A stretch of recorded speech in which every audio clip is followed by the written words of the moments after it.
selfishly, I'm so excited to be here with you for this interview. My favorite comment of the day was you were so ahead of the pack that you weren't even in the frame when they waved the white flag. How much of a dream realized is this for you? Oh my God, it's emotional, honestly. I've been trying to win one of these races for a year and a half, and I just feel so much pressure this year to perform well, and it feels good to finally get a win. I never get emotional over races. It feels so good. Honestly, Amanda, the best part might be getting interviewed by you. I've never been interviewed by you before, so I'm at a loss for words. I don't know what to say. Welcome back to Choose the Bear, where we celebrate extraordinary women doing absolutely incredible things. I am so thrilled. Today we are talking to Amanda Busick, she's so cool. She is a motorsports reporter. She has made history as this incredibly powerful and emotional reporter. She will make you care about motorsports even if you've never seen a car before. She's really gifted at what she does, and she has an incredible story of just hard work and resilience and passion that I think is so important and inspirational, and really made me think and also made me want to tune into the next F1 race. And look, I love F1 anyways, but I was like, oh, now I have to watch Amanda. She's awesome. You're going to love this. She is going to inspire you to blaze your own trail and to turn on, the next race. It's not just cars going in circles. There's drama, there's emotion, there's Brad Pitt in a movie. It's very exciting. You're going to love it. Let's get to it.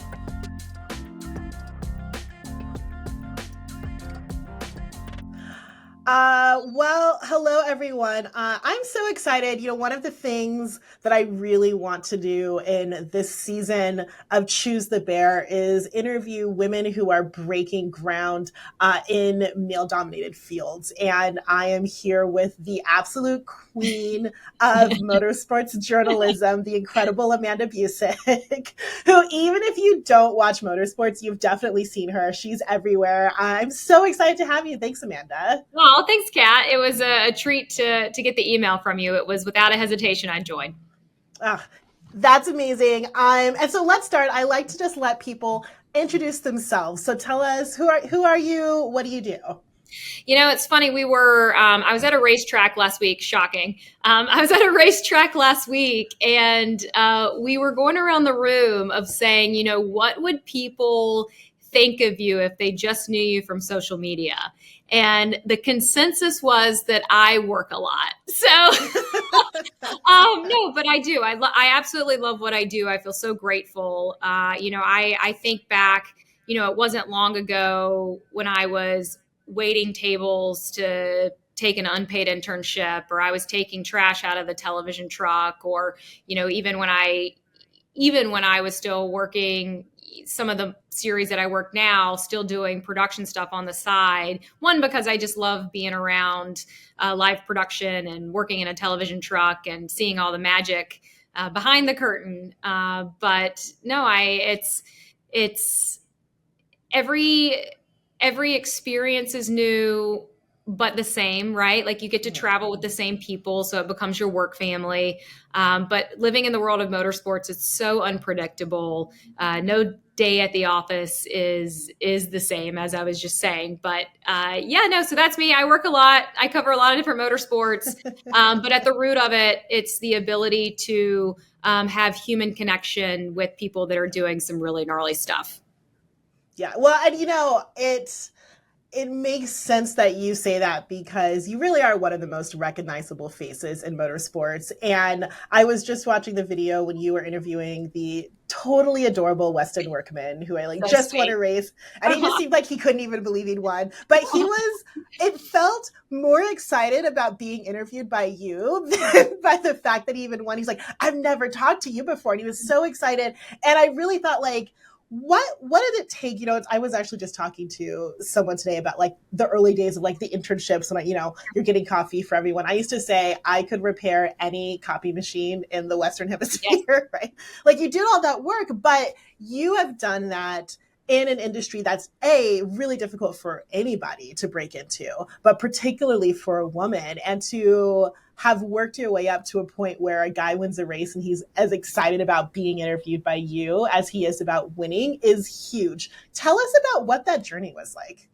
Yeah, I'll give you like a step further on the Weston Workman thing, because he had been the runner-up or finished third at many races in his career. So he has seen me do the winner's interview for, it was a season and a half when he got his first win. And every time I'm walking past him to go to the winner's interview. So it is kind of like a moment of like, no, I'm walking to you right now, Weston. That's amazing.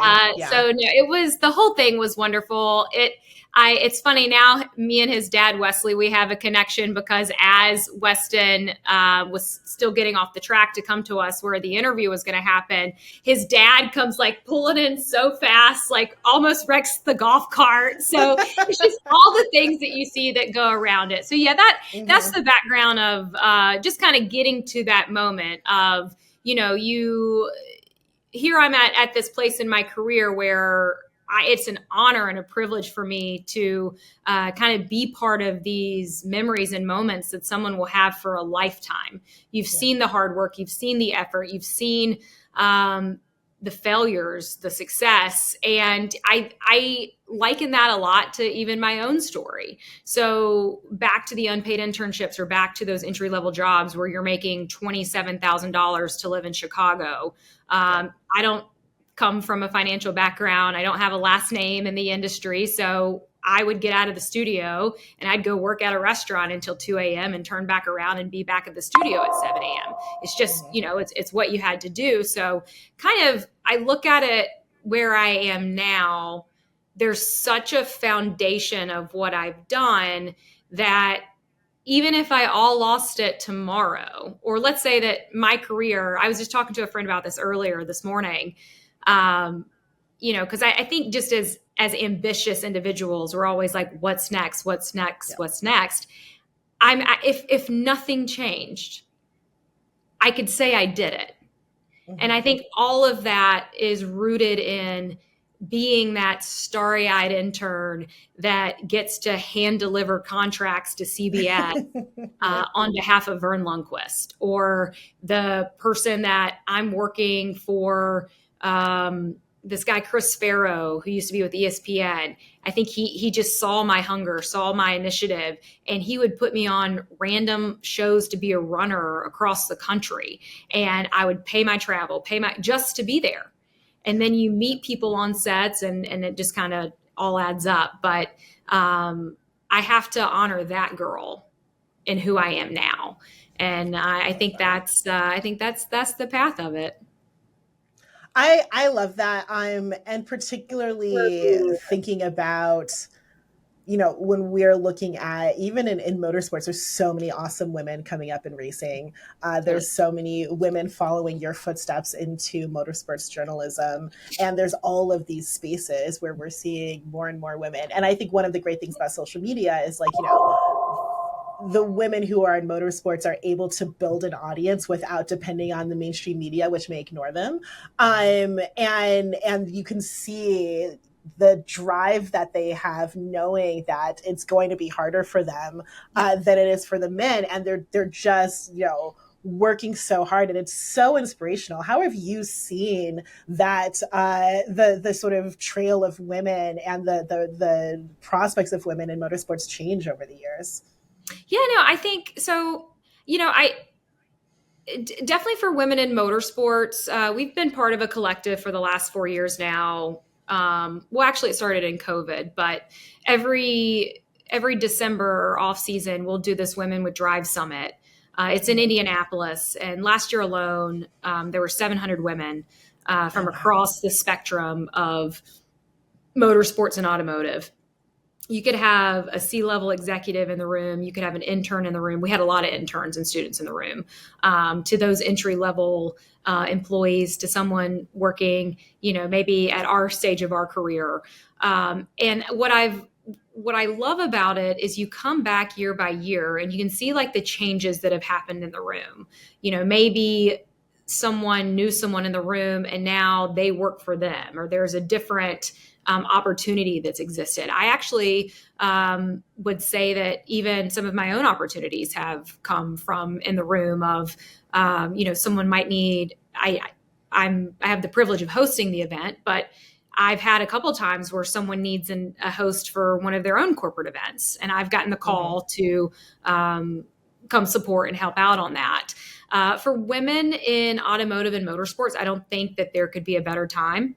I think that it's more of a recognition that we're here and we've been here, and now we just know about each other. So I think there's much more of a sisterhood and a community of kind of looking out for the other person. I will add to it, because I was just talking to a coworker about this last weekend. What I think is really difficult for both men and women at present in media is there's so many opportunities. I call it like almost like a pyramid. There's so many opportunities here, right? You can have your own podcast. You can kind of do your own social media. You can have a voice. You can have an opinion. As you go up the pyramid, the opportunities are very limited. There's only going to be so many people that can be housed on a broadcast. There's only so many people that can work, within whether you want to be on camera or behind the camera. The example I always use, I got very lucky early on. One of my mentors was this guy, John Shambi. Well, John Shambi now is the voice of the Chicago Cubs.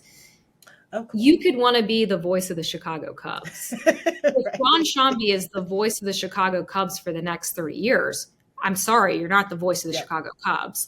So as much as there is such a level of opportunity now, I do still think that you can know everyone, but I still think that timing plays a huge role in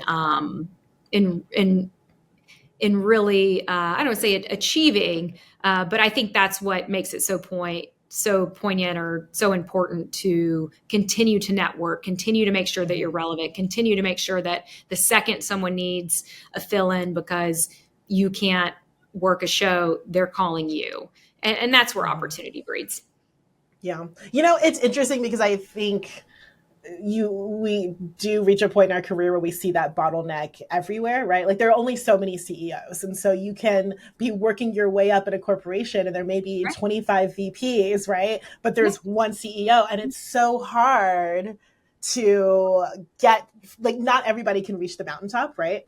And that, I think, is something that I know I never thought about or was prepared for. And, and I've sort of, in some ways, been lucky because I've done my own thing. But even when first of all, don't run a nonprofit. I'm looking you in your face. Don't do it.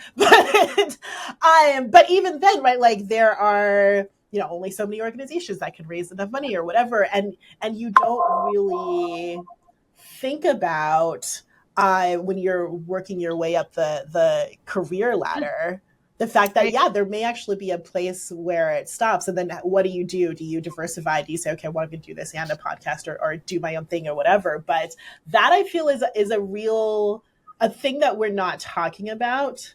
That, of course, especially impacts women, but for everyone of just like, what do you do when you reach here and only so many people can get here?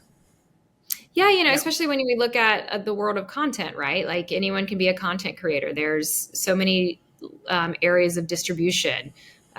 Be it your social media channels, whatever platform your audience is at. Is it Facebook? Is it Twitter? Is it Instagram? Is it TikTok? And maybe it's a balance of all of them. But I think where it's, I wonder if we're at a kind of juxtaposition in the industry where, what is more desired? Is it popularity and opinion, or is it craft and credentials? And I know where I fall on it, and how much the integrity of the competition means to me, but doesn't mean that a new hiring boss would feel different, right? Mm-hmm. I think luckily in my career, I've been able to work with pretty much the same teams on all of my broadcasts. So for the National Hot Rod Association, the core of that group has been together for 10 years. Oh, wow. When I do sports car, the SRO series that I work for, we've been together for 5 years. The producer I've worked for since 2018. So I think there is, you find your people and you go with them. But as we know, the media landscape is ever evolving, and the flavor of what you carry might not be what someone's interested in. So I think that's why I try to adhere to and respect the more of the craft of what I get to do. So speaking of craft, I want to talk about what a race weekend is actually like for you. I've always wanted to be down there in the pit watching the race. Yeah. It seems amazing. But from your perspective, from, prep to post race, what does it actually look like? Yeah. So my week's already started. Today is Tuesday, and I'll have 3 different conference calls today. One will be I have a NASCAR weekend coming up. So I'll cover both the ARCA race and the NASCAR trucks race on Friday night. I've had an ARCA meeting this morning. I've had a competition meeting this morning, and then I'll have my trucks production call actually right after our podcast. So the week's already started. I always, it never really ends, I guess, if that's the right way to say, because you're constantly reading. Teams send out press releases. You have your favorite beat reporters on notifications on Twitter. So you kind of always know what's happening in and amongst the space. But yeah, so I'll do a little pre-prep before my calls. If there's a story that I really feel strongly about, or if there's something that I want to bring attention to, I'll go ahead and pitch it on the production calls so I can get our producers thinking that way and our broadcast team.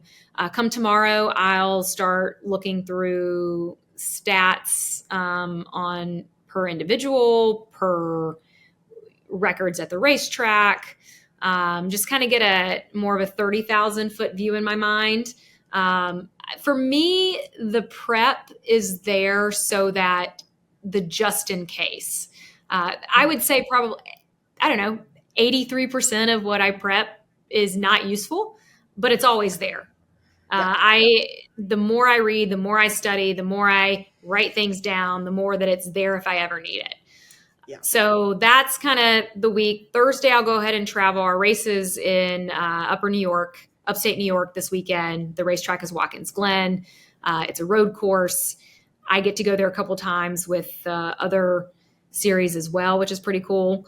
So to go there with the NASCAR, it's the first time I've gone there with NASCAR, but to already be familiar with the track, I feel like I'll already come in with a pretty decent bit of knowledge about what we're doing. Then on Friday, it's a doubleheader for me. I'll have a broadcast at 2 p.m. Eastern, and then I'll have another one at 5 p.m. Eastern. So the back-to-backs, a quick turnaround and different race, so different drivers. And I would imagine the garage will open at 8 a.m. So I will be there at 8 a.m. and talking to the drivers that I've been assigned to tell those stories or to be available when something happens in the race that I can connect or paint strokes from us back to the commentary. Mm-hmm.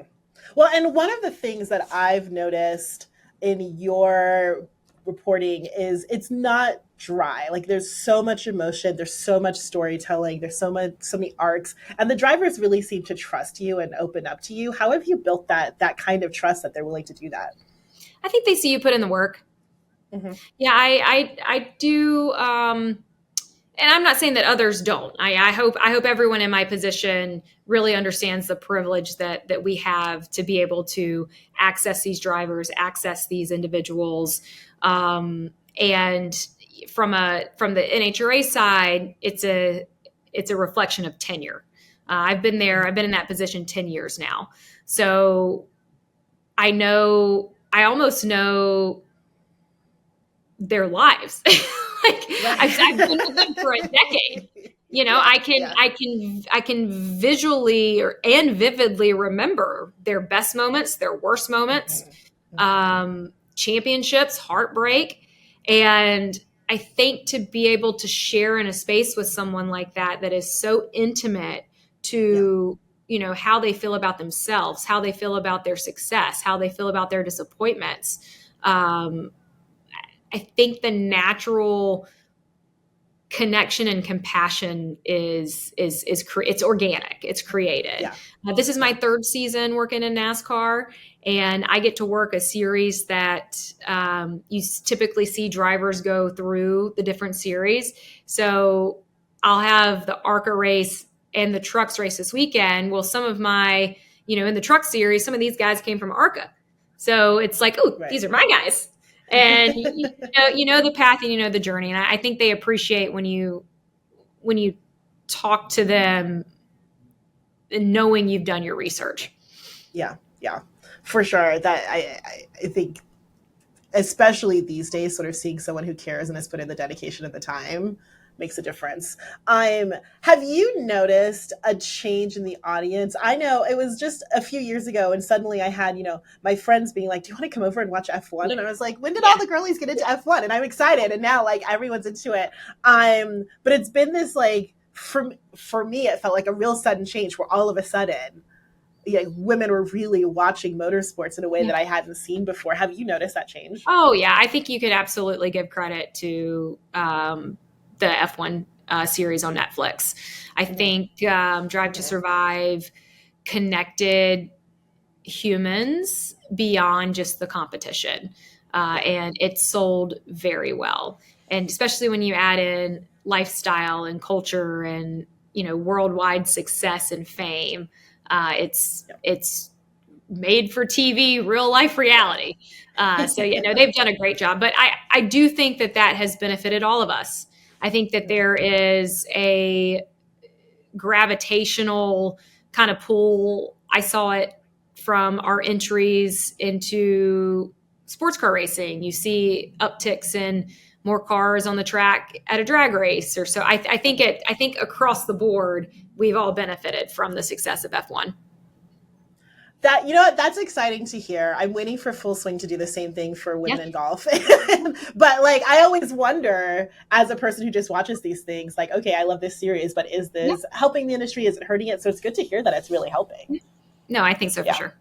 Yeah. And now we have a really hot F1 movie with Brad Pitt, which can't hurt. It was really good. I wasn't sure. Such a good movie. It was really good. It was really good. I was impressed.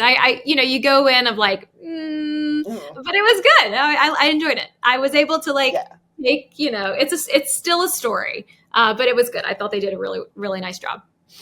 Well, I'm glad to hear that from a professional, because I was just like, I was like, movies these days, and I went, and I was like, because I'm going to watch, I'll pay for Brad Pitt to do anything. But I left, and I was like, all right, that was actually excellent. So thinking about, it's funny because when you were talking about, it sounds like the way sort of both of us came up of like, you do a lot of internships and you work a lot and you pay your own way and everything. And that is very much the sort of Gen X and millennial, like that's just how we were raised to work, and it works, but there's a lot of pushback to that now. But I know that there are still a lot of younger women who want to break into new spaces. But there's a lot of confusion, I think. I mostly blame TikTok career counselors. Don't listen to anyone on TikTok about your career. They're always wrong. But what advice do you have for young women who are who want to break in, particularly into really male dominated roles, about, how should they approach that? I mean, I was that young woman at some point, right? And, I sometimes I think younger people get this, they're entitled. I actually think that it's probably their ambition, but at that age, you just don't know what you don't know. So I probably have a little more patience for it than like even knowing that I probably annoyed the hell out of people when I was younger. And, I hope that, but I was the person that was calling and emailing, and I had an alarm on my phone every month to email the team that eventually ended up hiring me for my first production assistant gig in Chicago. I annoyed the shit out of them. So I know that there's this like the entitlement with ambition. I think where it gets cloudy is when there's this expectation that they can do the job as well as someone that does have experience. Especially in our world, our career is normally on tape. I can go back and look at who I was 10 years ago, and most times cringe. But that is opportunity and repetition built over years, built over digging yourself out of challenging situations. I've been live on air and my mic goes out. I've been live on air and my voice is coming back to me, and it's literal torture as you're trying to talk over yourself. I've been on air and we lose power to the television truck. You can't know those things until you go through it. And you think you can be prepared for something, and then there's always something that surprises you. And if you had not had the moments to prepare you for it, then you're not, I'm not even sure how you would react. So I think that as much as the ambition and the entitlement of, hey, I can do this job, I still hope that there is some respect to the effort and the work that it actually does take, because it's not guaranteed. I mean, there were many years that I laid in bed at night. Is this ever going to happen? Is it ever going to happen? And truthfully, for a large percentage of people, it doesn't. Yeah, it doesn't. And you could know everyone. You could have this job that you hope rolls into this job. Sometimes it just does not happen. And preparing yourself for those, that as an outcome, or, I've missed weddings. I've missed pretty much every holiday for the last 10 years. And luckily I have friends and family that know I've always wanted to do this and support me. But, you get older and you realize that, sure, my best friend isn't thinking about me missing her 2-year-old's birthday party, but those are memories that I'll never have. Yeah. Yeah. Like I'll never have seen that. And you start thinking about that stuff as you get older. But, I think, talking about younger women and their path forward, I read a statistic recently that was saying older women, or even just older employees, they find themselves being like skipped over for promotions for the younger generation. And so I actually hope that there is a kind of more of a shift or a focus of, what are we doing with our legacy employees? What are we doing with our legacy talent? What are we doing with, the commitment and the loyalty and the life that they've given to, in my world, in broadcasting, or, into the industry that specific to them? Like, how are we honoring the sacrifices that they made? I get it. I understand that young, hip, cool, the popularity, how many followers do you have? I understand that's where we're at. However, I think that discredits a whole bunch of extremely talented people who paved the way for even where I'm at now. Yeah, absolutely. Those 10,000 hours, man, it really makes a difference. I want to end with some just motorsports education for anyone who's watching and is like, I want to start watching racing. So, one of the things I've had people say to me, I'm sure you've heard too, is race car drivers are not athletes. And I'm like, hold on, like, you have no idea what they do to be able to get behind that car. So can you talk a little bit about just the sport of driving and how they prepare, and for someone who is watching this and for the first time thinking maybe they want to get into watching motorsports, like what's a good entry level for them?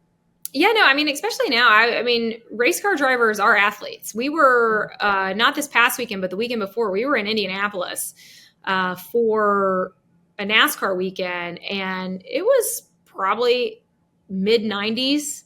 I had a couple drivers doing back-to-back races, and one of the guys was the guy that had won the race, and I'm interviewing him and I'm looking at him, and I mean, he looks like he's going to go down. And he gets out of the of the race car, bright red, sweating head to toe, and he's got to go to another race.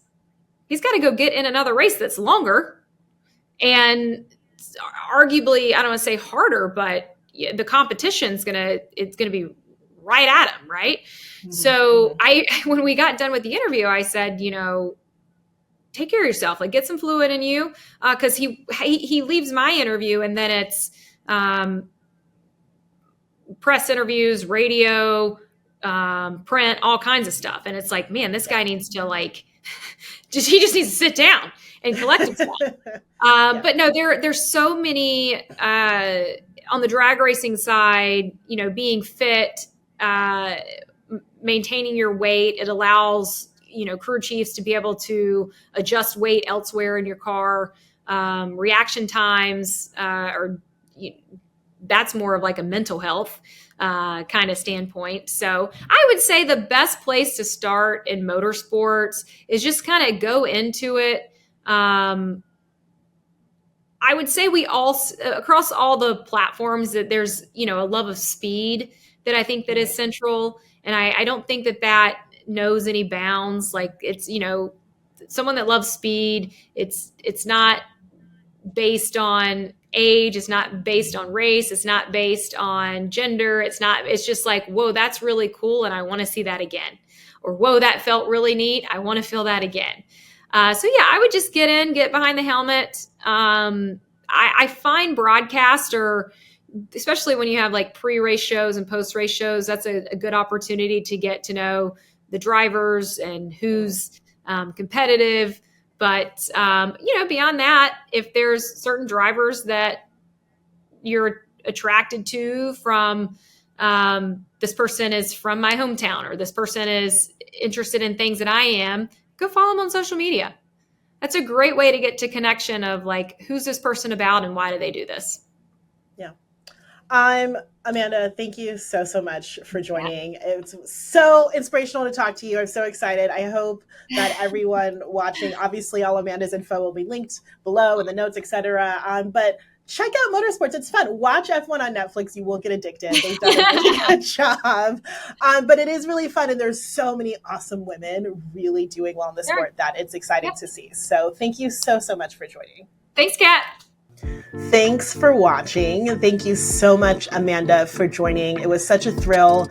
I really hope that you saw Amanda, heard what she was saying, and will take it to light a fire for you to blaze your own trail. Please also don't forget to like, subscribe, and share. It's important. It helps us get this out to more women who need to hear from amazing women like Amanda. And don't forget, everything you are is truly more than enough. Have a great day.